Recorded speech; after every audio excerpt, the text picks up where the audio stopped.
Daniel Six. chapter 6. 6. Yes. The last of the history.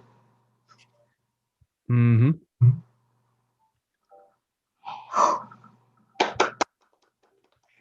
What'd you think? Six. Was pretty awesome, huh, Mark? Well, I haven't finished yet, so don't tell me how it ends. Okay. Oh, okay. It ends with 6. So far, pretty good. Oh, so we're reading the ending tonight. Okay. That's an inside joke, Mr. Nelson. Sorry. Have you been following us? I have not. I have not. Pastor sent out. There's a video on Daniel that was done by. It was a play. It was a play. Was it at Oshkosh a couple years ago? Yes. For the Pathfinder. I forget what it's called. Whatever it is. Camporee. Pathfinder Camporee a couple years ago, and they did the story of Daniel. And Bev watched the whole thing at one setting. It's like 4 or 5 hours. 4 hours. Don't push it. No big deal, right? It was too good to put down. So. I've never been a part of Oshkosh. That's one of my regrets growing up. I wish I was a part of Pathfinders to be a part of Oshkosh, because all my friends, they would be gone for this portion of time, in the church. I'm like, where did they go? And they'd come back with all these stories about Oshkosh and everything. So I was a little jealous, just a little jealous. I remember going to Camporees as a kid, but I don't honestly know where they were held. So.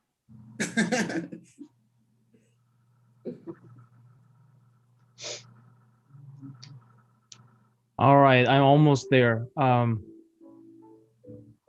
Sorry, it took longer than I thought today, but okay.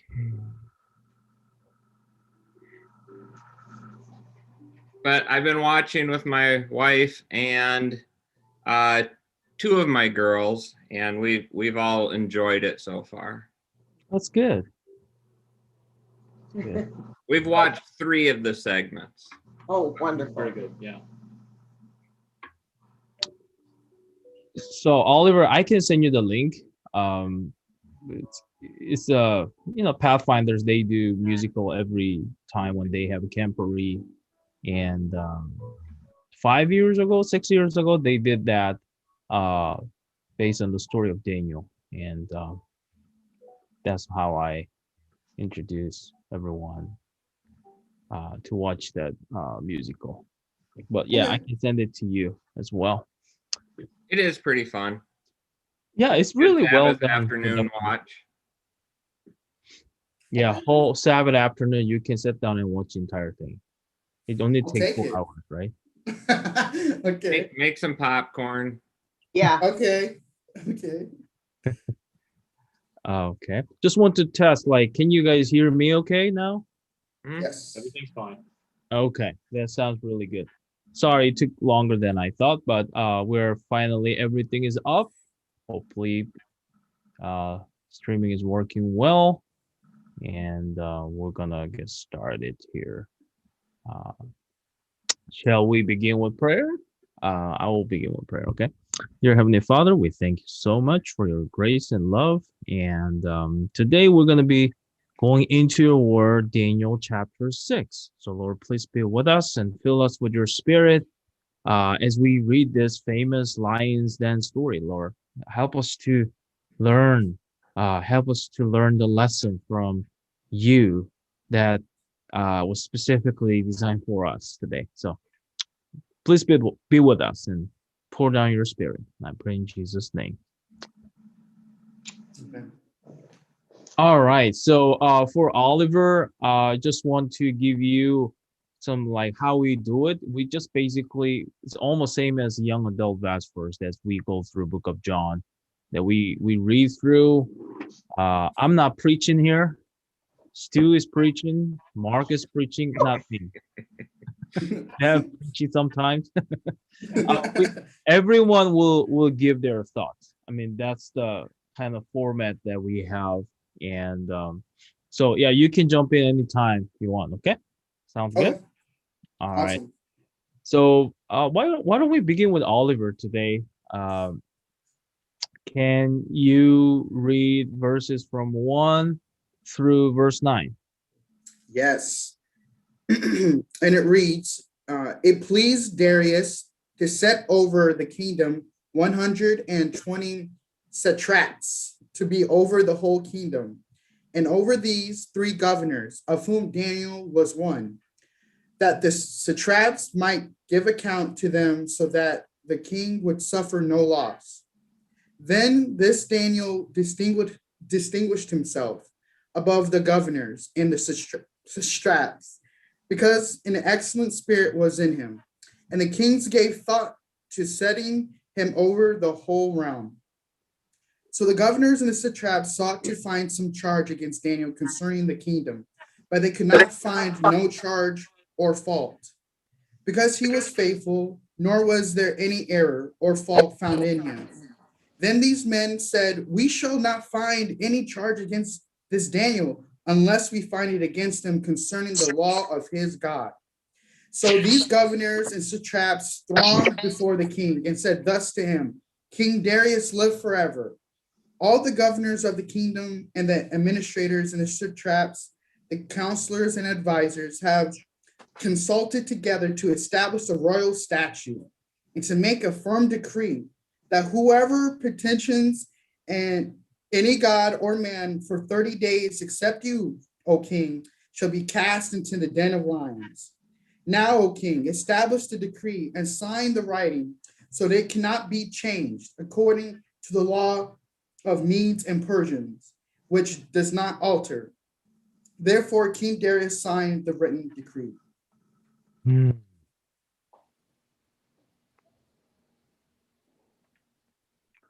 I don't know why I see Revelation chapter 13 right there.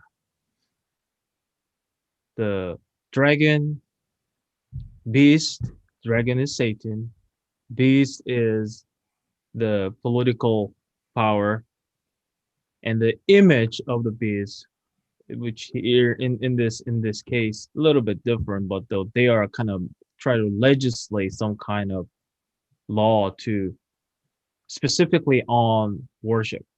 So like to me is like, wow, there's a parallel with Revelation chapter 13. Any thoughts on that?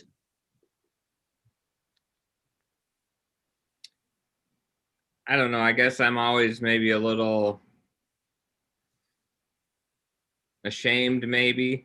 I think if somebody wanted to find fault in me, I'm sure there's something they could find.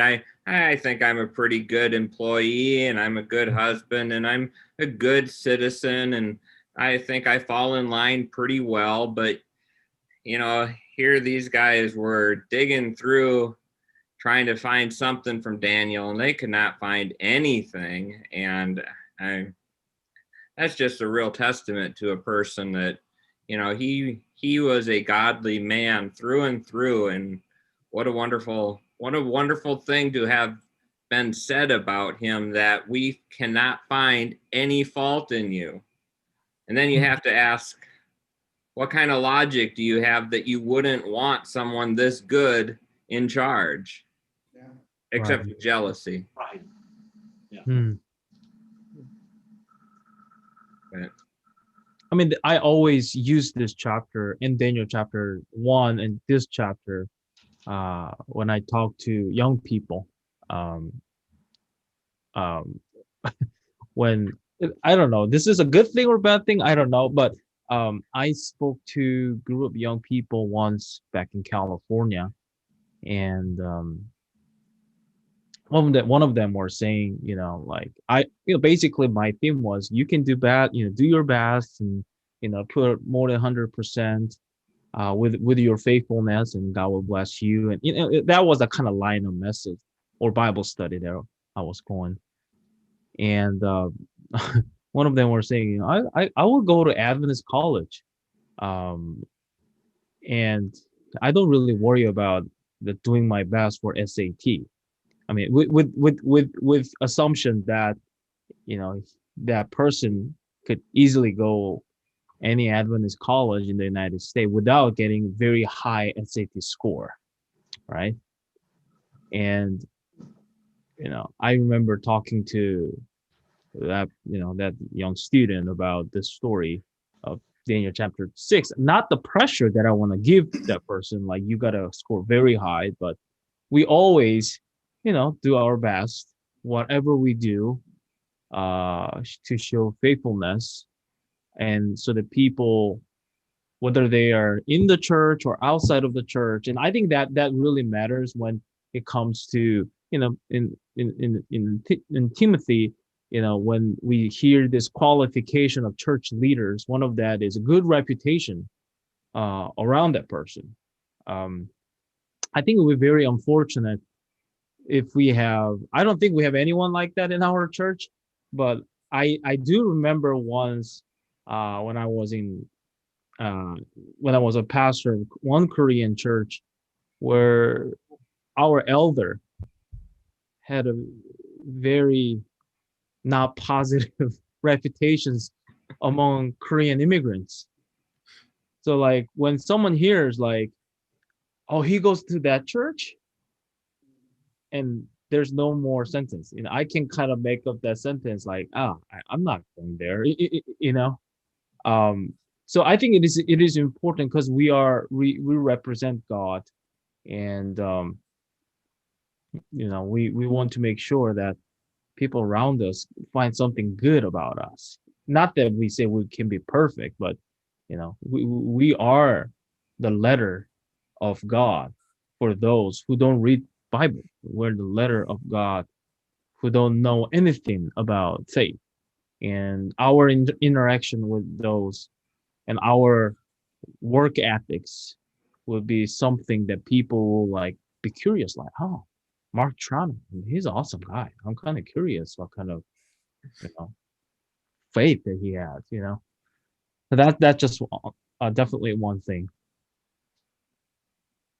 This is kind of interesting because this is Darius, or the Medes Persians just conquered Babylon, and this is a large territory. I mean, this extends from Mediterranean, well over past the Mediterranean, into just the north of India, down to Egypt, big territory. So the 120 satraps are, can't say mayors, but now Daniel is one of 3 people put in charge over the whole kingdom. And he's just, they can't find any fault in him. Most of us kind of let our heads swell a little bit when we start getting a little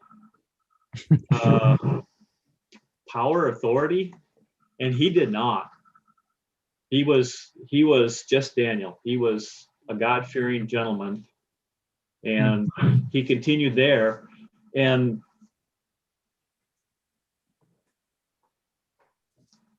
I'm just trying to remember where they said in verse 7, Satan steps in again, where all the governors, so they're going to Darius, explaining to that everybody agrees this is good, this is a good thing. So they're pleading to his pride, his arrogance, his whatever you want to call it, and he's thinking, oh, this is okay. Wow, they're going to worship me. This is okay. That's okay. And they lied. Daniel was not a part of this. He wasn't with them. He wasn't part of the plan. So here, like in one way, where Daniel was so honest, truthful, genuinely truthful, and loyal to, authority, basically his king. Whether it was Babylon or Middle Persia, doesn't matter. Like, whether it's one political party, the other party, he was respectful for the power on the throne. And they recognize him, and they know, like, this is someone that they can trust.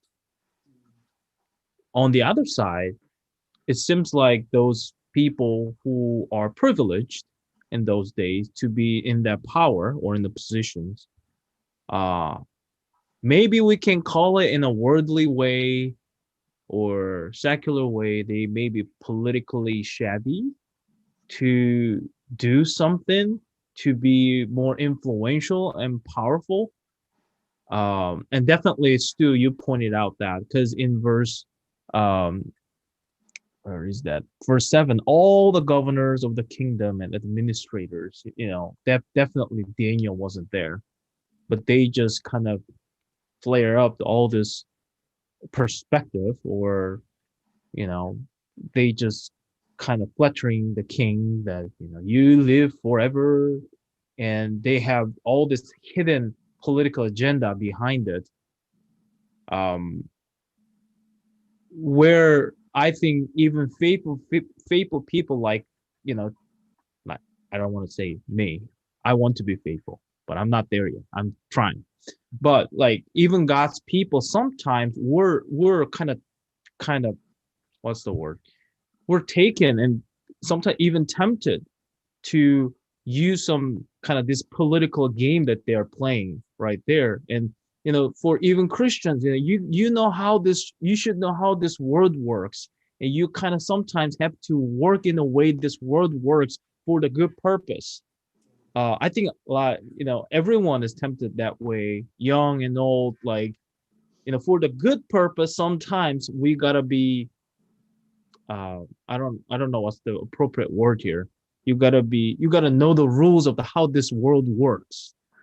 And sometimes okay to do certain things, which is not really aligned with what God said. But Daniel in this case, I mean, it's just impressive to me, where I mean, this is like a guy whose fate is never shaken both ways in his professional life and also in his faith journey. Like his value and his everything just rooted into God. And although he was in very powerful position, he was not shaded, shaking like this.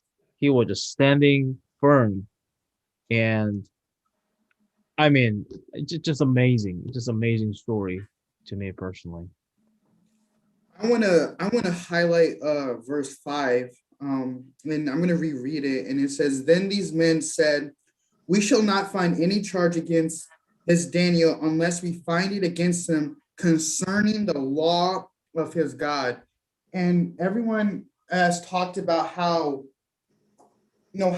Daniel has stayed firm for God. And I don't know why, but verse 5 in this chapter brings me to Exodus 14:14, which says the Lord will fight for you, right? And it's like almost in my eyes, God is also revealing that if you stand firm for me, I'm going to fight for you. Because look, they're like, we can't find anything wrong with Daniel, so we need to go against his God now. We need to take issue with the God that he serves.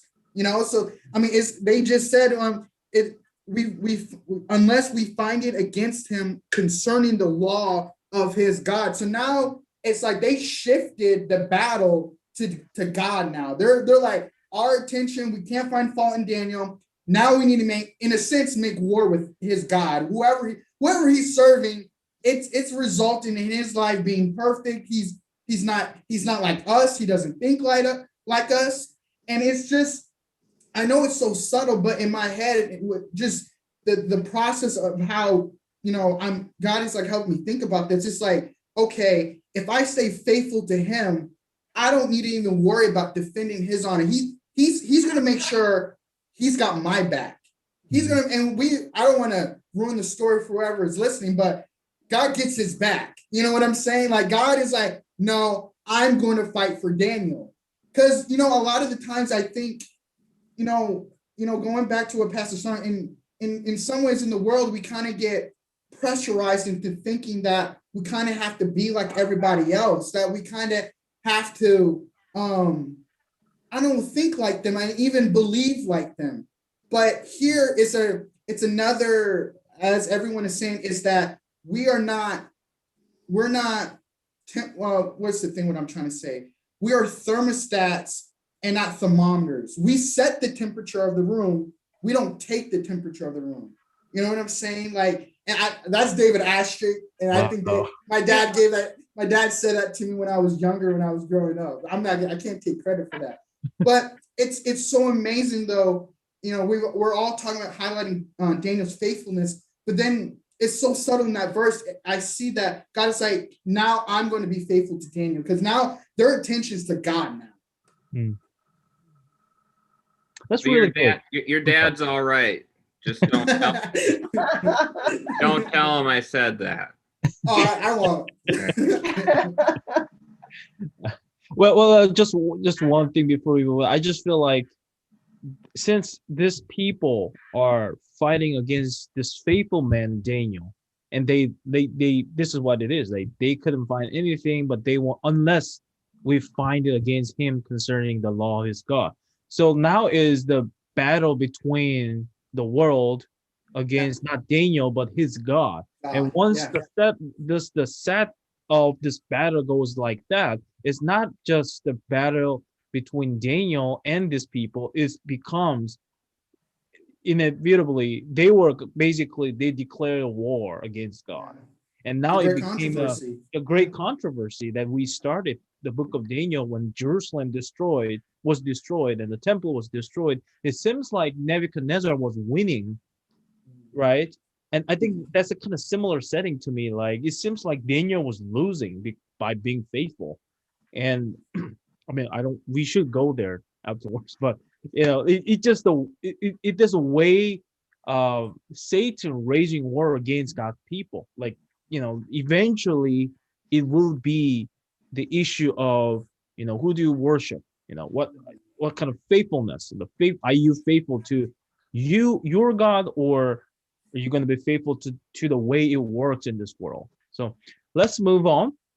If you have any, I mean, we have a lots of things to talk about afterwards. So let's go to verses from 10 through 17. Mark, can you read verses from 10 through 17? Sure. I'll be reading from the New King James Version. I would like to know your opinions when I'm done reading this about this first line. It would be interesting. What do you think if Daniel knew of this proposition coming to the king before it was signed, or if he only heard about it after it was signed? I wonder that it can be read either way here. So now when Daniel knew that the writing was signed, he went home.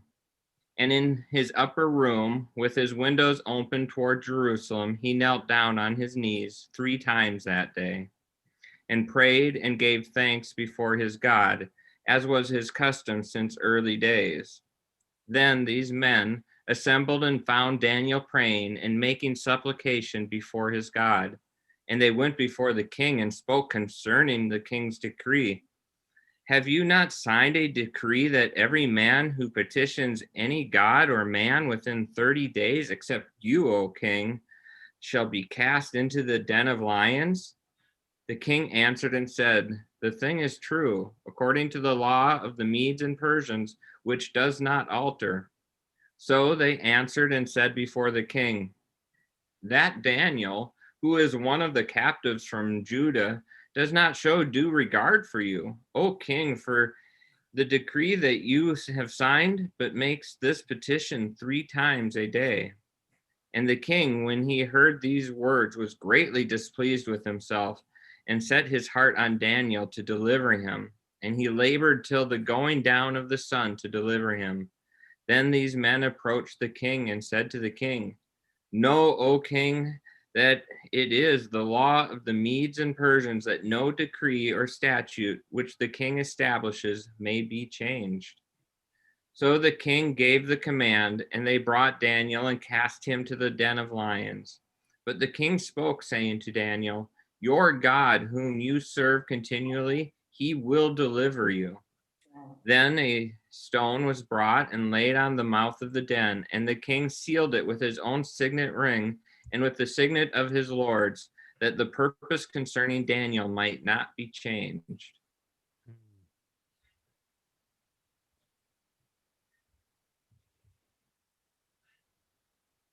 To me, I think Daniel knew about it before it was signed, because of his position. That's just my opinion personally. I kind of think so too, but he may have been powerless to stop that coming forward, and we don't really know how the government truly ran. But again, it's just my own opinion, so I don't know. Well, it says all of them in verse 7, it says all the governors. So if it was all the governors except for him, would it not have said all the governors except for Daniel? He wouldn't read it. Was he a governor at this point, or was he above the governors? He was the head governor. He was the head governor. Yeah. Yeah. So they pulled the wool over the king's eyes. Or this would be something, I mean, Daniel being that faithful and have that trust from people and the king. One scenario could be the other governors and whoever was against Daniel, they were like, we should not have Daniel involved in this, because whenever he says something, king will believe him. That would be one possibility. The other could be Daniel knew about it, and these people were just kind of conspiring this, like went to the king, and Daniel was basically saying, okay, if that's gonna be the story, I will just let it play. But I'm gonna him being, I don't know how old he should be exactly, but he must be an experienced kind of politician, or the civic servant for many years, that he knows how this politic works in this particular setting. And he went through the change of the kingdom, right? Like he used to be very high official in Babylon. Now he is a high official in Middle Persia, and he kind of know things. And he was like, okay, my friends, they did not bow down to the golden statue. Maybe this is my turn. Just bring it on. Ultimately, I get, it's not that important to the story, but I would find it an interesting nugget to know. I mean, for me, I suppose what I think stands out here is that when he did know, it says he immediately went home and prayed. He always does. So here I see a form of very godly protest. I don't know if that makes sense to you, but he had this law passed. But, I think that's where we Adventists, we come to this, church and state relationship, where we work with the government, the state officials and authorities, as long as it goes with our convictions. But when it comes to these differences, that we will serve the Lord, not the civil authority. And here, he knowing that's illegal here, and knowing that would risk his life, but he took the actions where he showed his faithfulness, and he knelt down 3 times that day and prayed and give thanks to God. That just brings me this verse in Philippians chapter 4. Don't worry about anything, but give everything to the Lord with the supplication and thanksgiving. Pray for it, and God will bring you peace, not the solution, but the peace. I think that by that experience in his life, he so eloquently understood the principle where, what, this is the time Satan is stirring up thing once again, but I'm gonna be faithful. And just he did his thing. And another thing that I know of is the way he prayed. Like he opened his window towards Jerusalem, And we know when Solomon dedicated his temple to the Lord, he at the dedication he prayed that prayer, like, when my people, if my people sin, but if they turn and pray towards Jerusalem, Lord, please hear their prayers. And it seems like Daniel is aware of that prayer, and he's been praying, because it says he's been like praying like that. It is his custom since early days. So, like, I mean, there are so many things. Like, to me, the way he deals with the authority here is one thing. His habit of prayer, the 3 times a day toward Jerusalem, is another thing. I think I need to learn more and improve that life. And he's just there to face it. He's not running away. He's not hiding himself. He's just there to face it. So I think that's yeah, I mean, that's amazing to me. He didn't change anything that he normally wouldn't do anyway. Yeah. And had he done that, it would have shown a disrespect to God, which is the last thing he wanted to do, was to disrespect God. So he just went about his normal business and did what he always did and was faithful to God. I wonder if he had any anxiety, or if, I just wonder how he was feeling about it. It's I like, Pastor, too, you mentioned some Old Testament things that he could be referencing from Solomon and such, but you also brought in that verse from Philippians, and sometimes I forget this while I'm reading through the Bible verses. These people in the Bible didn't have New a Testament. whole, we're so blessed to have so much more to draw from. These people may not have had a copy of a lot of this. They may have had partial copies. They may have clung to very small pieces that were available for them. And yet God still sustains them through so much. And here we have just so much at our disposal. It's just another layer to the story for me. I find it interesting that the accusers were aware of his. Now, had they prior to this time observed Daniel praying 3 times in verse 13, making petition 3 times a day,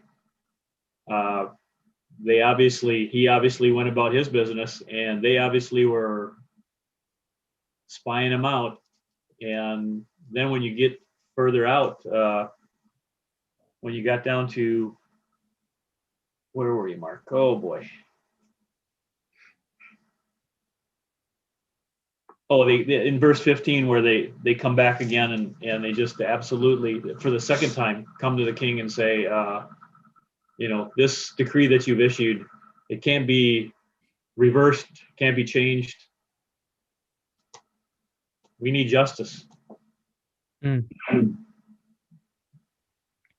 think, like, it's a very subtle political game that they are playing right now, in a way where this is, you legislate this law and you signed it. If you don't give it, then why do we have to respect that? That kind of political game that they are playing right now, kind of putting the king to the corner. And I read this book when I was in seminary, the way the politic works in Persia back then, where the princes, like those who are in the very high kind of cabinet members, they were really, the number of beams or staying up there from force of habit only. I'm sorry. So the Trumans moved out and construction crews moved in. I was like, where is it coming from? I'm sorry. This is my audiobook that was connected to my watch, and I click. I've been reading the history of Korean War, listening from my audiobook. So I'm sorry, apologize for that. Where was I? Persian politics. Oh, Persian politics. Like those, like, first of all, the kings were so afraid of assassination. So they always want to have this distance from like lower level government ranking of, the officials. So they have like king is here. He was surrounded by these cabinet members. And these cabinet members are the ones that kind of breaching to the lower level government officials. So these cabinet members, they have absolute power. Is because when king signs the law, that's going to be the power. And king is not somehow in some way disconnected to what's really happening on the street. So whatever the cabinet members are talking to this king, they can literally manipulate things the way that they want. So for them, having someone like Daniel among them who really bring this truth and information to the king is very uncomfortable, because now they cannot really manipulate things based on what they want. Because Daniel is the one like, king, no, that's not true. This is what's really happening out there. You have to do this. If once he breaks that silence, and all other princes are kind of, oh, I mean, I wish I can do that in order to that the benefit will come to me. But now Daniel is there, and he's breaking up, and he's literally the civil servant for everyone, and truthful and faithful. So like this princess who are making this game right now, I mean, where in the world that they came up with this law? I mean, there's nothing to do with any common good of people over there. It's just basically all this political game that they're playing right now. But it's just amazing where, they plotted everything. It looks like very smart plan to get rid of Daniel, but it was going against God, and God is the one that they're playing against. And I mean, it's just amazing. The other thing that stood out for me whenever I read this chapter is the way that they call Daniel. I don't know how many years passes by. I'm not a historian like Stu or Greg, but it must have been, I don't know how many years, but it seems like Daniel must be an old man by now, and he was taken to Babylon really young. But the way that they call him was that Daniel. So they use his Hebrew name here, pointing out like who is one of the captives from Judah.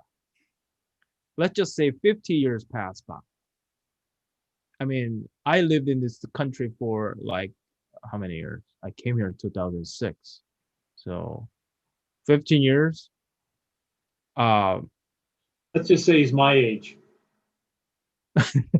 Yeah, I mean, like him being there for that long time, the tag that he still carries from, I assume those other officials are from there or whatever, but they still pointed out that Daniel, who was one of the captives, like, I don't want to call, it's almost to me like they highlighting his ethnicity here. Like, he's not one of us. He doesn't deserve to be where he is because he was one of the captives.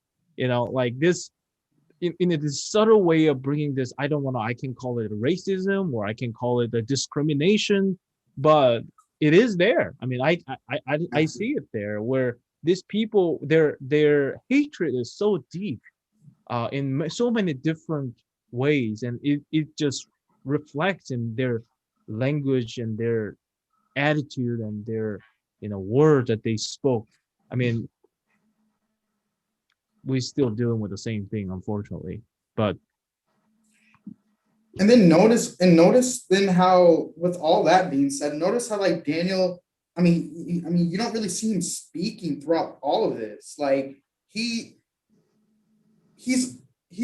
to me, it's the same scene almost when Jesus is about to be crucified.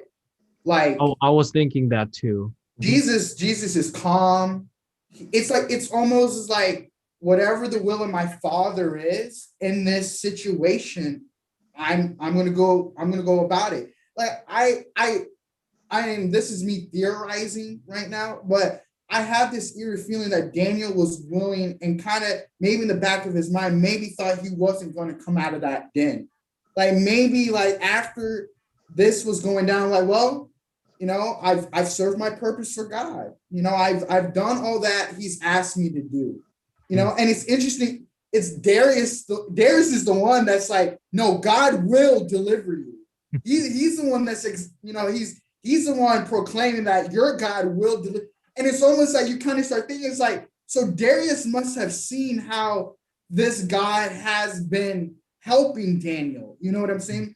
But back to my original point, Daniel is calm. Like he's, like you said earlier, Pastor Sean, he's at peace with whatever decision the Lord is going to lead him with, And I know personally, I need that type of peace that surpasses all understanding.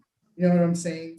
So I thought that was really interesting because it's like the people that are against him are the ones up in arms. They're angry. They're making sure they're they're detail oriented. They're making sure everything's against them. But Daniel is just here and he's just listening. Maybe he's not there, but I mean, you don't see a response from Daniel. You're not seeing him cry out for the injustice. You're not seeing him defend himself.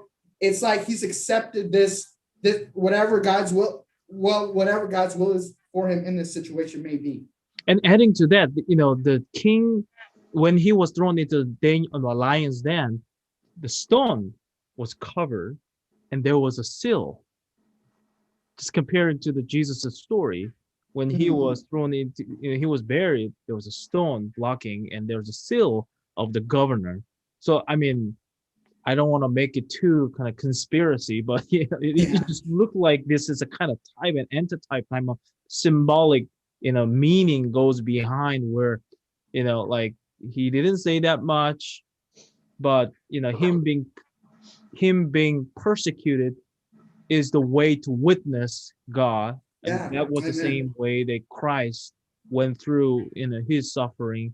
Like going into the lion's den literally means that nobody is expecting you will be coming out. Once you go in, that's it. Not like, okay, I will see you tomorrow. It's not like that. So he went in, and Jesus went into the tomb. And in normal circumstances, when someone goes into the tomb, we don't see them again.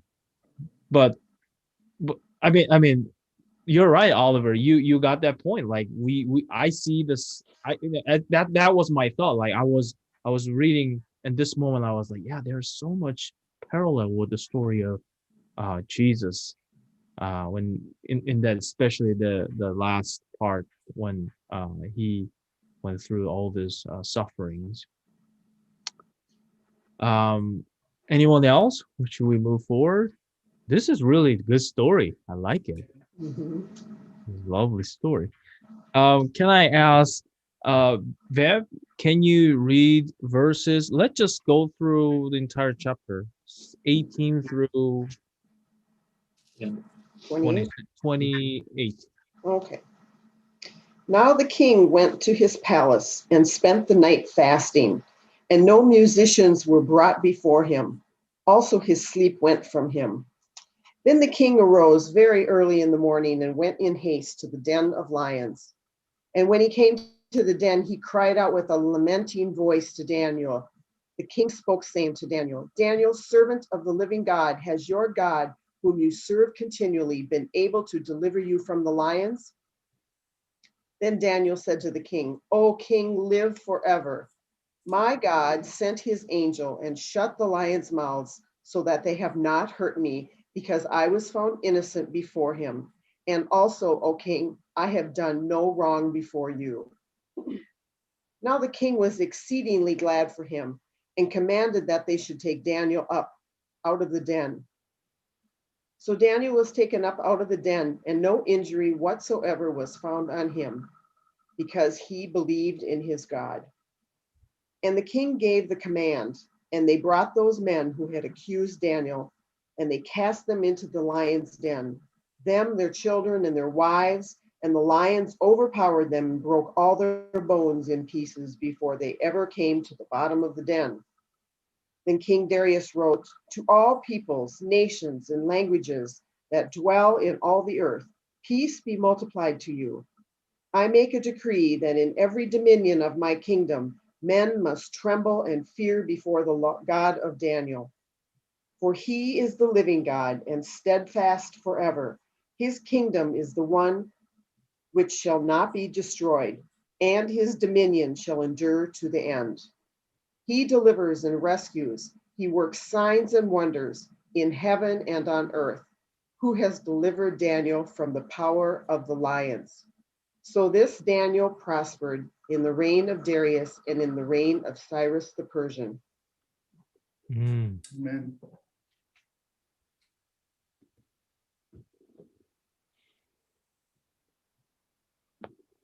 King was serious. He was seriously grieving. Let's just put it that way. He was grieving when Daniel was thrown into the lion's den. It's just amazing that Daniel's godly influence or his presence there in the high court.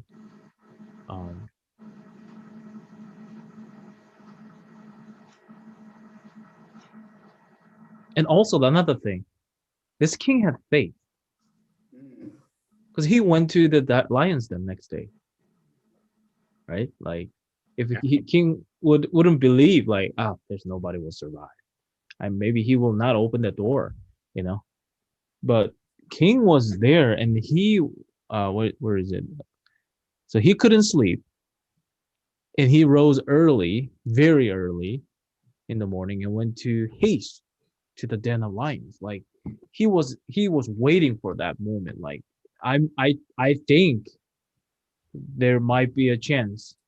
I don't know how deep his faith was, but him just running to that, it almost sounds like those disciples who went to tomb of the Jesus, right? John and Peter and others to check. I mean, it almost like he witnessed something amazing. And yeah.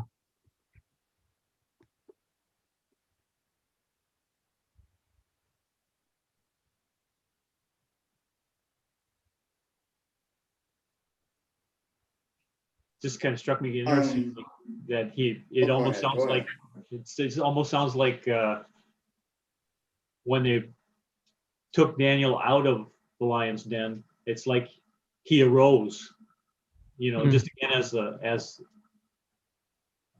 playing into Jesus' resurrection. It's just like they knew Daniel was dead. I mean, he should have been dead. Mhm. So I've got the 4 different translations. I've got my parallel Bible, and some of them say thrown in, thrust in. Your King James said something else, but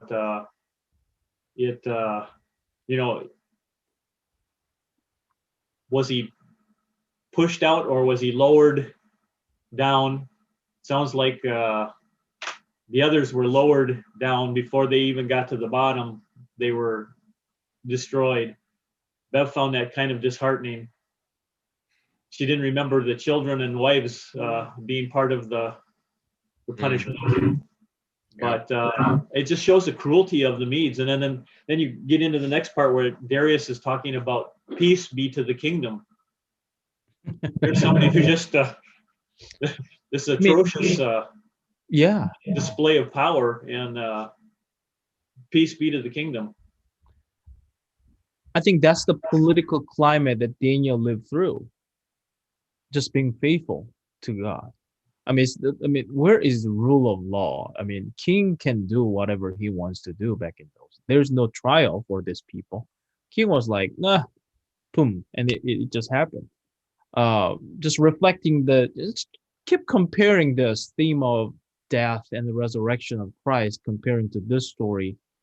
We know that when Jesus rose And when the resurrection happened, he broke the chain of death, and his enemies are going to be judged or destroyed. I mean, I think that can go along with the picture that we're seeing right now. But at the same time, it's very cruel. I mean, that's the way it worked there in back in those days. But Daniel was considered one of the best and one of the most faithful guy in a place like that. I mean, I think that's pretty amazing.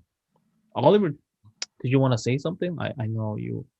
Oh, I was what was brought to my attention was the fact, just how, like, all of a sudden Darius starts honoring God, and then comes to, it kind of drives home the whole point of just being a Christian, like Daniel's, this whole story right here, because we're all making these metaphors with Jesus's life and what he said with Daniel in this story.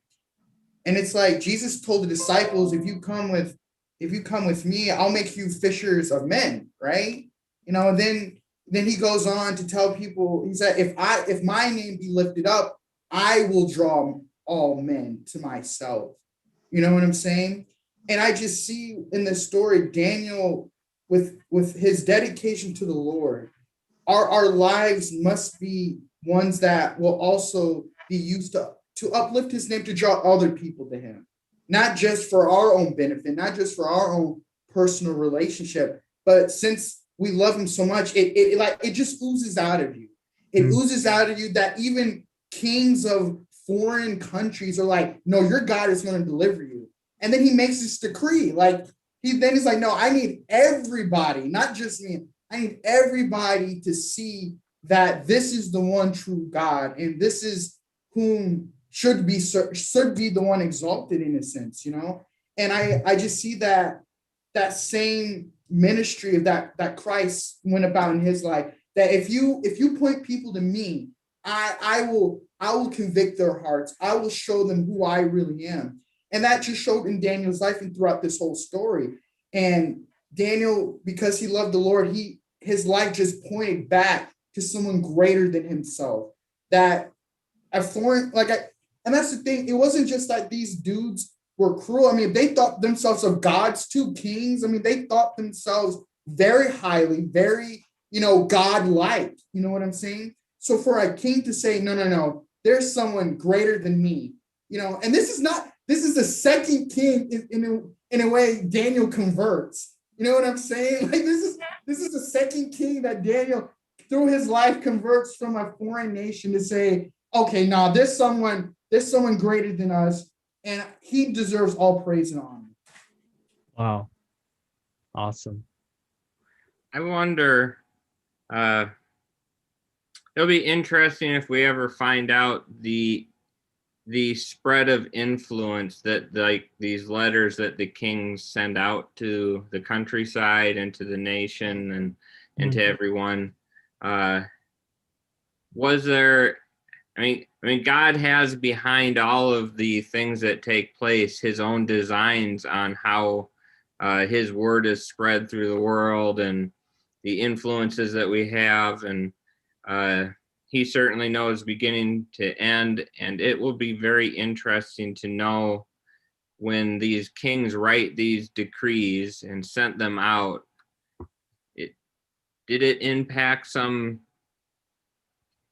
farmer and their family? Who is this Daniel? What God are we speaking of? And did that play out over the history of their family and later influence other people? Did it not? I just will be fascinated to know some of those things. I think one thing definitely we can make some connections here is, it's already time of Middle Persia. So, Daniel's reputation must be well known in that city, the city of Babylon. His interpretation of the dream of King Nebuchadnezzar, finally it came true, like, because Daniel is the only one who said they will, to King Nebuchadnezzar himself, you are the king, the head of gold, but there will be next kingdom. And who is there to say something like that to the king? Yeah.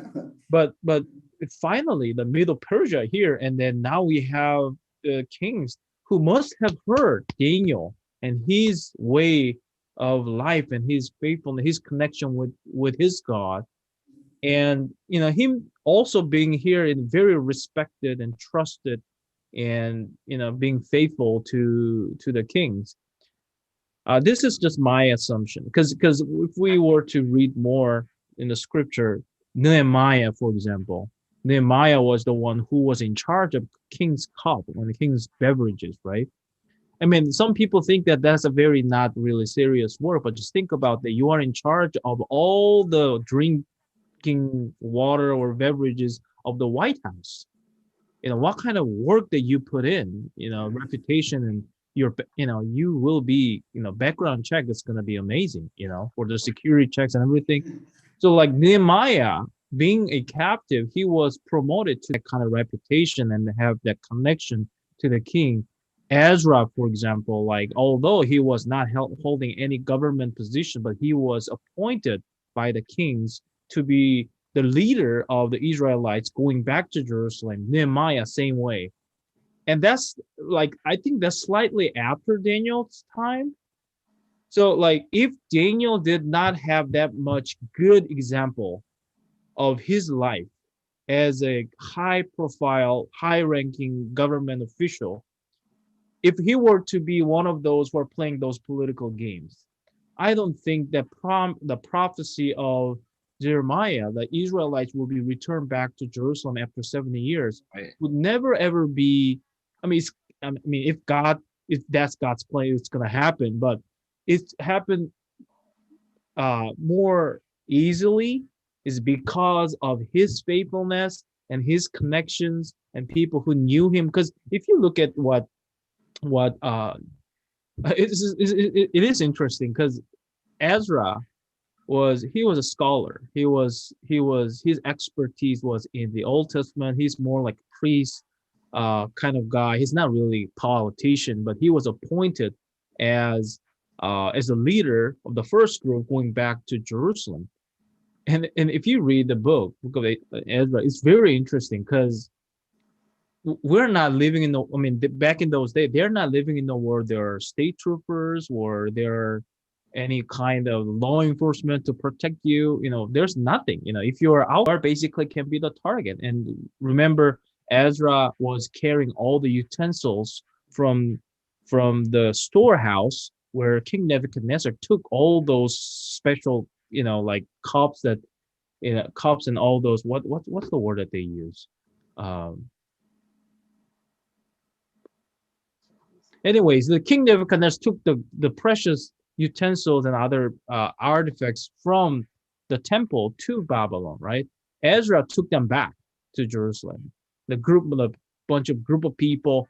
And if you read that book, what we see is he was offered a military escort to protect them going back to Jerusalem. Okay. Why? Why would they care? Like this group of people going back. But the way I see is like the Jewish people who are in Babylon must have been a good connection and a good reputation around them, were able to make that kind of, kings were like, yeah, why not? I remember Daniel, he's a good guy. His people are going back to Jerusalem, was a part of their territory anyways. They're going back to their home. I would send something. If you going back to Nehemiah's story, where king was signing the document saying, if you need anything for lumber, for whatever the materials to build your city, you can bring my letter to the governors in that province. Go there with my name. You can take whatever you want to build the city and the temple. So basically, the Daniel chapter 1's destruction of Babylon, it looks like they were losing, and God was losing this game. But eventually 70 years later, what we see is basically by this very positive influence, Persian kings are paying for building that city and the temple.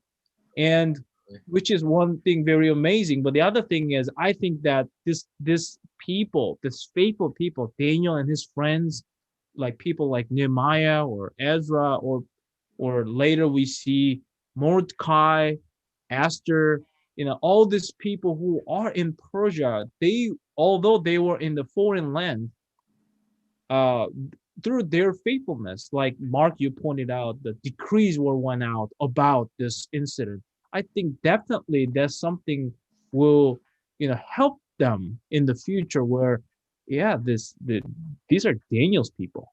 What do we say? I mean, they're good people. The building up that reputation, and Isaiah 49 is the God said, I'm going, is this a small calling that I'm giving you? You will be the light to the world, to the Gentiles, and you will be my salvation to the end of the world. I think that's slowly played out. It looks like just one person being faithful in the court, in the palace or in the city, but their influence just spread it out the entire Persian Empire, where that, as a result, the rebuilding the temple in the city uh was must have been easier.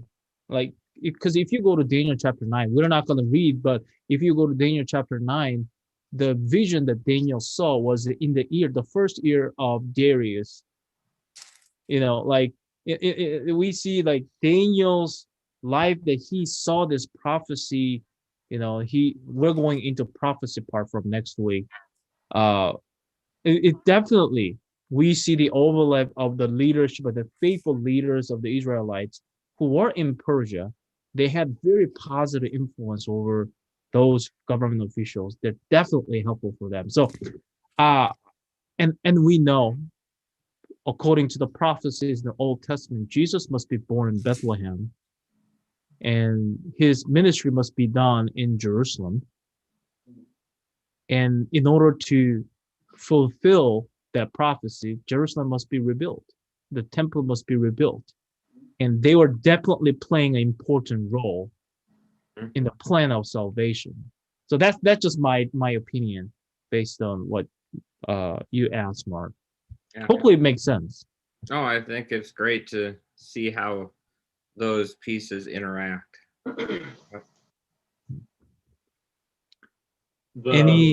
Yeah, go ahead, Sue. The play, the Oshkosh play, does kind of show.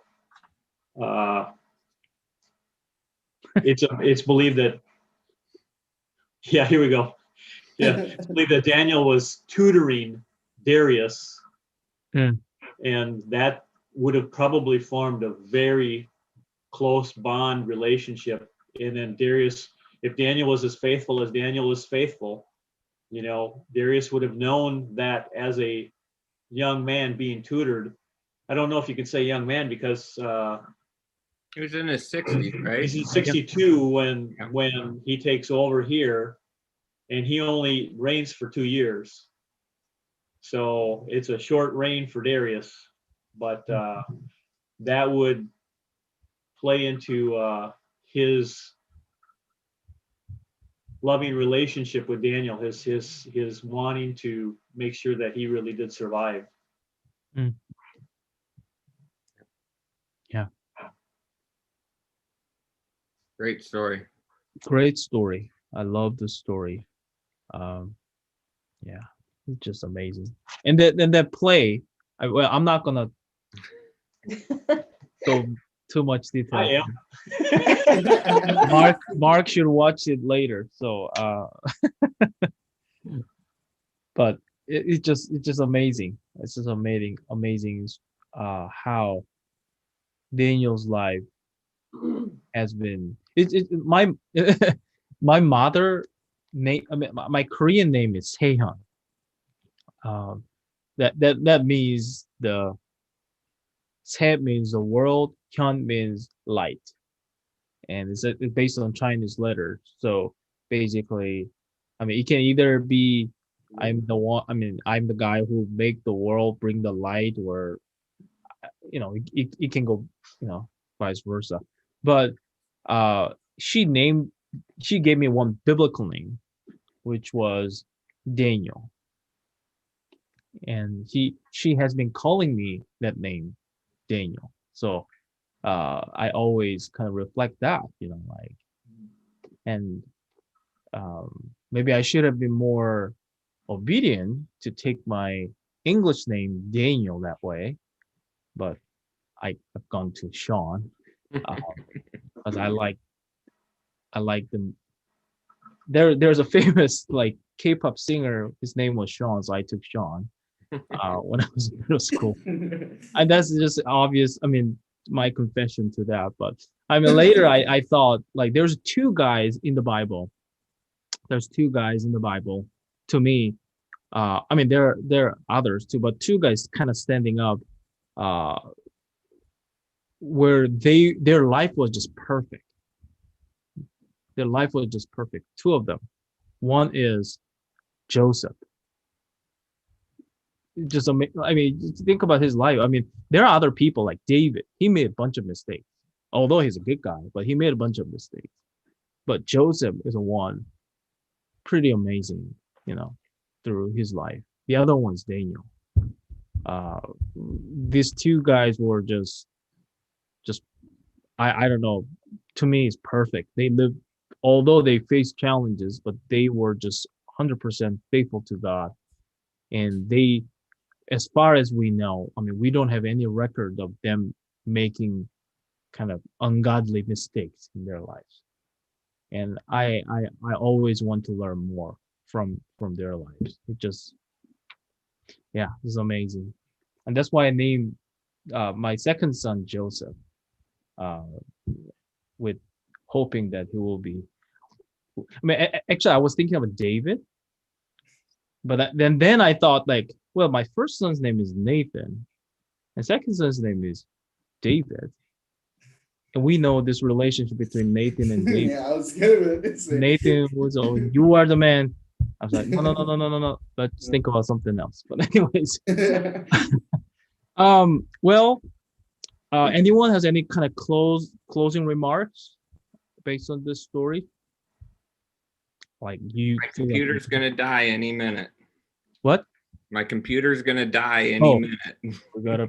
Yeah. Do you believe in resurrection, Mark? Not Can in this I? instance. Yeah. Maybe I will ask. Stu, can you close us with prayer? Certainly. Father God, we are just so thankful for this evening that you've provided us with and this opportunity to study your word. This is the bread of life. You show us that there are people that we should emulate. Daniel is somebody that we should really try to follow. We just find that his faithfulness is something to admire, and we would love to be a part of that. And Father, we're just so thankful for your grace and your mercy that you bestowed upon us. And we as sinners are just going to ask for your forgiveness. And we are just, again, so thankful that we can approach your throne. We just ask now that you bless each and every person that's here and watching. Just put a special touch upon their hearts, open our minds, and just give us a blessed day. And we will we can hardly wait until we see you in glory. We just ask this all in Jesus' name. Amen. Amen. Amen. Well, thank you, everyone. And also, I'd like to say thank you to all those who are watching right now. May God bless all of you, and we will come back next week, and we'll be starting to going into this prophecy, right? Yep. That's Good to see everybody. Oliver, All nice right. to have you. Nice to have you join us this week. Yes, nice Thank nice you to for have letting you. me join, guys. All right. You guys take care, and I will see you guys later. Good night.